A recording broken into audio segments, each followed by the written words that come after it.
너무 가슴 아픈 말씀이에요. 열왕기상 7장 1절에서 12절입니다. 한 절씩 교독하겠습니다. 솔로몬이 자기 왕궁을 13년 동안 건축하여 그 전부를 준공하니라.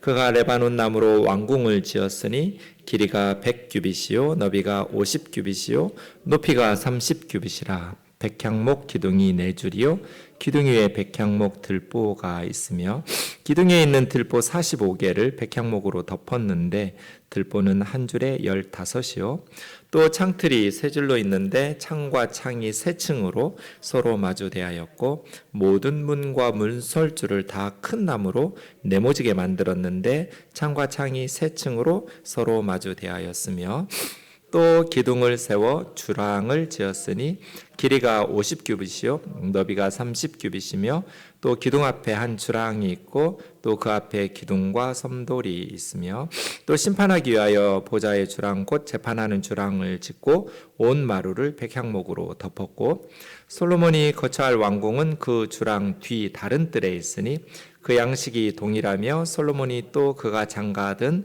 바로의 딸을 위하여 집을 지었는데 이 주랑과 같더라. 이 집들은 안팎으로 모두 귀하고 다듬은 돌로 지었으니 크기대로 톱으로 켠 것이라. 그 초석에서 처마까지와 외면에서 큰 뜰에 이르기까지 다 그러하니 그 초석은 귀하고 큰 돌 곧 10규빗 되는 돌과 8규빗 되는 돌이라. 그 위에는 크기대로 다듬은 귀한 돌도 있고 백향목도 있으며 또 큰 뜰 주위에는 다듬은 돌 3켜와 백향목 두꺼운 판자 1켜를 놓았으니 마치 여호와의 성전 안뜰과 주랑에 놓은 것 같더라. 아멘. 솔로몬의 왕궁 건축하는 내용이죠. 먼저 흐름을 보시면 6장은 성전 건축이고 7장 13절부터 51절까지도 다시 성전 건축 이야기거든요. 그러니까 위치적으로 보면 성전 건축 스토리 사이에 솔로몬의 왕궁 건축을 7장 1절에서 12절까지 집어넣어놨어요. 그렇죠? 네. 이 의미가 뭐겠어요? 성경 저자의 의도가 마치 왕궁을 성전의 부속 건물처럼 격화시켜 놓은 거예요. 성전보다 훨씬 컸는데 왕궁을 성전은 7년 6개월 걸렸어요. 왕궁은 13년 걸렸어요. 기간도 훨씬 길었고요. 크기도 훨씬 더 컸음에도 불구하고 좀 이따 크기 나오니까 그때 얘기할게요. 크기도 훨씬 더 컸음에도 불구하고 마치 솔로몬의 왕궁은 예루살렘 성전의 부속 건물 중에 하나인 것처럼 배치시켜 놓고 그렇게 위치시켜서 기록하고 있어요. 이것은 왕궁은 성전에서 들리는 하나님의 메시지, 성전의 메시지에 순종해야 된다는 뜻이에요. 전제 조건이 있죠. 무슨 전제 조건이 있어요, 여러분? 정치인들이 교회 목회자들의 목소리에 순종해야 돼요. 지금처럼 말하면. 여기에 전제 조건이 뭐예요? 성전의 제사장들과 선지자들이 바르게 하나님의 말씀을 전해야 된다는 거예요. 교회가, 목회자들이 하나님의 말씀인 성경을 바르게 해석해서 바르게 적용하면서 하나님의 말씀과 하나님의 진리와 하나님의 뜻을 바르게 전해야 된다는 전제 조건 하에 청와대는, 국회는, 법원은, 모든 공적 기관은 교회의 메시지에 순종해야 돼요. 이것이 성전 건축 본문 사이에 왕궁 건축을 조그맣게 12절밖에 안 돼요. 집어넣은 성경 저자의 메시지고 그렇게 성경 저자를 통해서 기록하신 성령님의 뜻이겠죠. 하나님의 메시지예요. 목사의 말이 다 하나님의 말씀 아니에요. 설교 시간에 하는 말이 다 하나님의 뜻도 아니에요. 제가 늘 반복해서 말씀드리지만 성경이 하나님의 말씀이에요.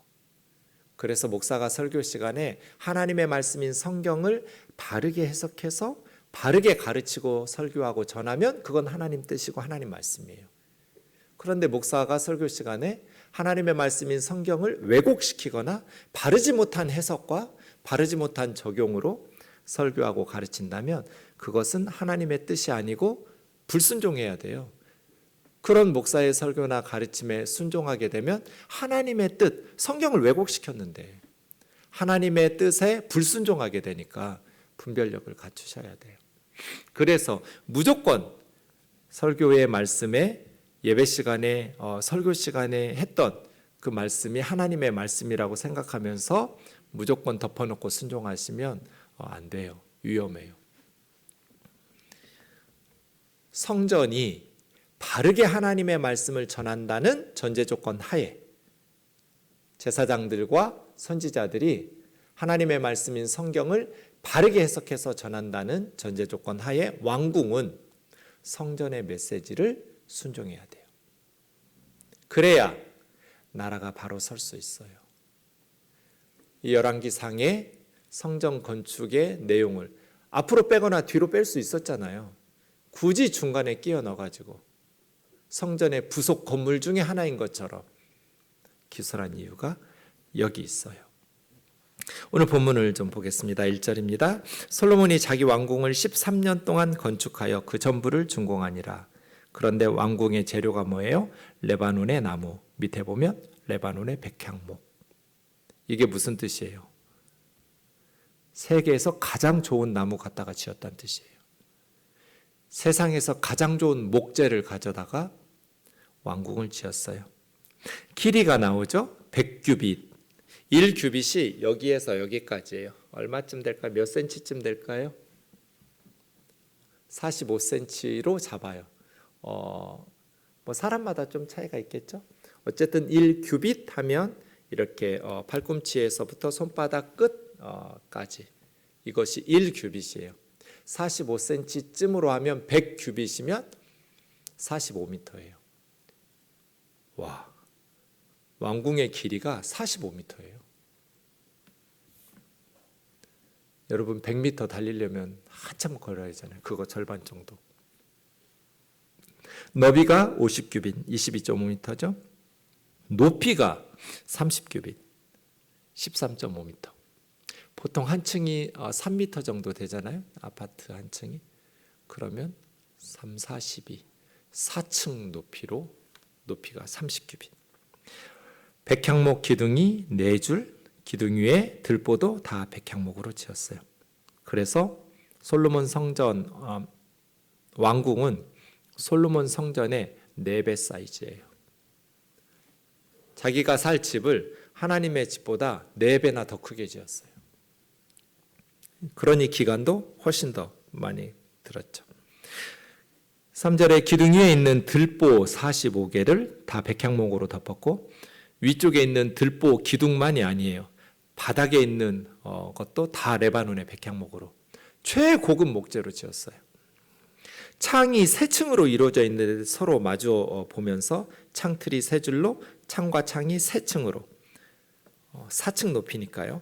3층 높이로 서로 네모지게 만들었다. 6절에 보면 기둥을 세워 주랑을 지었으니 주랑은 현관이라고 생각하시면 돼요. 건물 앞에 있는 현관. 주랑을 세웠으니 주랑의 길이, 현관의 길이가 50규빗. 그러니까 22.5m예요. 굉장히 길죠? 너비는 13.5m예요. 30규빗. 기둥 앞에 한 주랑이 있고 그 앞에 기둥과 섬돌이 있으며 심판하기 위해서 보좌의 주랑, 재판하는 주랑 현관이 또 있었어요. 그 마루는 다 모든 마루가 백향목으로 덮여 있었어요. 사진을 좀 보시면 네. 왕좌 현관이라고 써 있는 가운데 쪽에 있는 네모 있는 거기가 재판하는 주랑, 보좌의 현관 주랑이라고 말할 수 있고요. 기둥 주랑이 또 그 앞에 있었고 왼쪽 동그라미 빨간색으로 보면 솔로몬 궁전이 있었고 잠시 후에 나오겠지만 그 옆쪽으로 바로의 딸의 솔로몬의 와이프로 삼았던 바로의 딸의 집 왕궁을 또 지었어요. 오른쪽 끝에 보면 성전 있죠. 주랑이 이런 식으로 생겼어요. 기둥이죠. 현관인데 길이가 22.5m, 넓이가 13.5m, 30규빗. 엄청나게 그 모든 기둥들을 다 레바논의 백향목으로, 들보도도 레바논의 백향목으로, 밑에 마루, 바닥도 다 온 마루를 레바논의 백향목으로 덮었어요. 솔로몬이 거처할 왕궁은 좀 전에 말한 것처럼 이 재판 보좌의 현관 주랑 옆쪽에 따로 있었죠. 그 뒤 주랑 뒤 다른 뜰에 지었고 양식이 동일하고 솔로몬이 장가든 바로의 딸을 위해서도 자기 와이프를 위해서도 집을 지었는데 자기 솔로몬의 궁전 옆에 또 바로의 딸의 궁전을 새로 하나 더 지었어요. 이 집들은 모두 안팎을 귀하고 다듬은 돌로 크기대로 톱으로 켜서 못 같은 게 없으니까 정확하게 맞춰가지고 그 큰 돌들을 처마와 예면에서 큰 뜰까지 다 이어 붙였는데 10절에 보니까 그 초석은 귀하고 큰 돌, 곧 10규빗. 10규빗이니까 4.5m죠? 네. 엄청나게 큰 돌. 사람의 한 3사람 정도의 키 높이로 그런 돌, 그리고 8규빗 되는 돌, 3.6m 높이로 그렇게 큰 돌들을 톱으로 반듯반듯하게 네모로 다듬어가지고 정확하게 규격을 맞춰서 초석을 놓았어요. 그리고 그 위에도 크기대로 다듬은 돌 백향목으로 했어요. 큰 뜰 주위에 다듬은 돌 3켜, 백향목 두꺼운 판자 1켜를 놓았으니 성전의 안뜰과 같은 주랑에 놓은 것과 같더라. 이렇게 솔로몬의 왕궁에 대해서 기록하고 있어요. 여러분, 오늘 본문 말씀을 들은 느낌이 어떠신지요? 저는 한 가지 생각밖에 안 났어요. 솔로몬 왕궁에 대해서 이렇게 엄청난 사이즈와 엄청나게 귀한 세계 최고의 목재를 가져다가 바닥 깔고 기둥 만들고 그 큰 돌들을 가져다가 톱으로 켜가지고 초석을 놓고 그 위에 다듬은 돌들 놓고 온갖 보석으로 치장하고 그렇게 만들어 놓은 이 말씀을 이렇게 묵상하면서 저는 딱 한 가지 생각 들더라고요.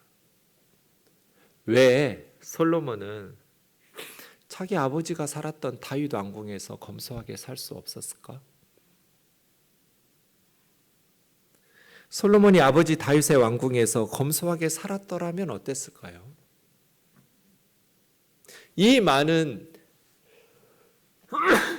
공사를 하려면 엄청나게 많은 백성들에게 세금을 걷어야 하잖아요. 그리고 엄청나게 많은 백성들을 동원해서 노동력을 착취해야 돼요. 그렇게 해서 꼭 백성들을 위해서 필요한 건물이라면 지어야죠. 그런데 자기가 살 왕궁 짓느라고, 자기 왕비 바로의 딸이 살 왕궁 짓느라고 이렇게 13년 동안이나 이렇게 많은 재물과 노동력을 동원한 지금 솔로몬이 망가지고 있는 거예요. 사람은 몸이 편하면 정신이 썩어요. 이걸 조심해야 돼요. 인생을 잘 산다라는 것은 시간과 돈을 바르게 사용하면서 산다는 거잖아요. 하나님께서 주신 시간과 하나님께서 주신 물질을 40년 통치 기간 동안에 13년을 자기 왕궁 짓는 데 쏟아부어요. 시간 3분의 1도 넘잖아요. 그죠? 성전 7년 지었으니까 솔로몬 통치의 2분의 1 이상을 성전 짓고 왕궁 짓는 데 쓴 거예요. 하나님이 주신 그 지혜로 다음 세대들을 가르치고 영적으로 신앙적으로 바르게 국정을 이끌었다면 자기 죽고 나서 나라가 둘로 쪼개질 리가 없잖아요. 하나님께서 솔로몬에게 엄청난 전무후무한 지혜를 주셨는데 그 지혜로 그깟 건물 몇 개 짓는 데 쏟아붓지 말고 백성들을 가르치고 지혜롭게 만들고 하나님의 말씀으로 하나님의 지혜로 젊은이들과 다음 세대들을 가르쳤다면 이스라엘이 견고하게 섰을 거잖아요. 솔로몬은 그런 인생을 왜 살지 못했을까? 건물 이것쯤이야 그냥 아버지 왕궁이 초라했겠어요? 왕인데 다윗이 다윗 왕궁에서 살면 되잖아요. 아버지 다윗 왕궁에서 검소하게 살면서 하나님이 주신 시간과 물질을 정말 값지게 살았더라면 솔로몬의 노년에 그렇게 영적으로 타락하고, 저는 솔로몬 천국에 갔을 것 같지가 않아요. 열방의 우산들을 다 이스라엘로 끌어들인, 그래서 나라를 망친 사람이 솔로몬이에요. 노년의 솔로몬은 이렇게 실망스럽게 마무리되죠. 젊었을 때 솔로몬은 정말 우리가 본받아야 될, 솔로몬이 하나님을 사랑했다고 그랬어요. 솔로몬이 여호와를 사랑하고 백성들을 사랑해서 자기를 위해서가 아니라 백성들을 위해서 듣는 마음, 지혜를, 선악을 분별할 수 있는 지혜로운 재판을 하나님 앞에 구하니 하나님께서 너무 그 기도가 기쁘셔가지고 전무후무한 지혜와 구하지 않은 부귀영화와 그러한 명예까지, 장수의 복까지 다 주시겠다고 약속하셨잖아요. 사람은 성공하면, 그리고 정권은 안정되면 이렇게 망할 짓을 하기도 해요. 그래서 초심을 끝까지 지키는 것이 힘들구나. 어릴 적 생각 못하고 힘들었을 적 생각 못하고 형통하니까 사람들이 옆에서 막 얼마나 솔로몬을 칭찬하겠어요. 그때 정신 바짝 차리고 사탄아 물러가라 할 줄 알아야죠. 뭐 옆에서 폐하, 이렇게 전 세계가 왕의 지혜를 들으려고 해마다 이렇게 보물을 가지고 오는데, 우리 이스라엘도 이제는 폐하께서도 다른 나라에 비교해서 뒤처지지 않을 만큼 왕궁 하나 멋있게 지어야 하지 않을까요? 그럴 때 왜 솔로몬이 사탄아 물러가라를 외치지 못했냔 말이에요. 너는 나를 무너지게 하는 자다. 왜 이렇게 하지 못했을까? 성공하면 옆에서 아부하는 사람도 있고 진심으로 칭찬하는 사람들도 있겠죠. 그럴 때 정말 하나님 앞에서 정신 바짝 차리고 선줄로 생각한 즉 넘어질까 조심하라는 말씀처럼 초심을 지켜가면서 겸손하게 그렇게 직임을 감당하였더라면 얼마나 좋았을까. 우리가 따라야 될 모범은 뭐예요? 예수 그리스도죠. 우리가 본받아야 될 모범은 솔로몬이 아니에요. 우리가 본받고 따라가야 될 모범은 우리 주 예수 그리스도예요. 예수님의 삶의 방식이 뭐예요? 고린도후서 8장 9절이에요. 같이 읽겠습니다. 시작. 우리 주 예수 그리스도의 은혜를 너희가 알거니와 부요하신 이로써 너희를 위하여 가난하게 되심은 그의 가난함으로 말미암아 너희를 부요하게 하려 하심이라. 열심히 공부해서 실력 길러가지고 부요하지만 우리를 위해서는 예수님처럼 겸손하게 검소하게 살고 가난한 사람들을 살려내고 그들에게 희망을 주고 그들을 부요하게 하는 예수님의 삶의 모습이 우리가 본받아야 될 모습이죠. 왜 하나님의 복을 받고 성공하고 이렇게 무너지고 망하냔 말이에요. 본인은 모르죠. 하나님께서 복을 주셔서 이렇게 산다고. 왜 목사들이 벤츠를 몰고 다녀요? 성공했으니까, 교회 부흥시켰으니까. 그럴 거면 사업을 해요. 목회를 하지 말고. 교회 안에 돈이 없어서 힘겨운 성도들이 얼마나 많은데, 선교지에 선교사들이 돈이 없어가지고 선교를 하는데 제약이 얼마나 많은데 그러고 싶어요? 솔로몬 따라가다가 망해요. 이거 목사들만 그래요? 여러분도 똑같아요. 우리가 예수님의 제자라면 남들처럼 세상 사람들처럼 누리고 부유하게 살아갈 수 있지만 우리를 위해서는 검소하게, 그리고 주의 복음을 전하는 선교와 전도와 또 젊은이들을 위해서 장학과 교육과 또 구제와 예수님의 사랑을 나누는 일에 있어서 예수님처럼 우리의 가난함을 통해서 가난한 자들을 살려내고 부유하게 만드는 그러한 예수님의 제자가 되어야 하지 않을까요? 찬양하겠습니다.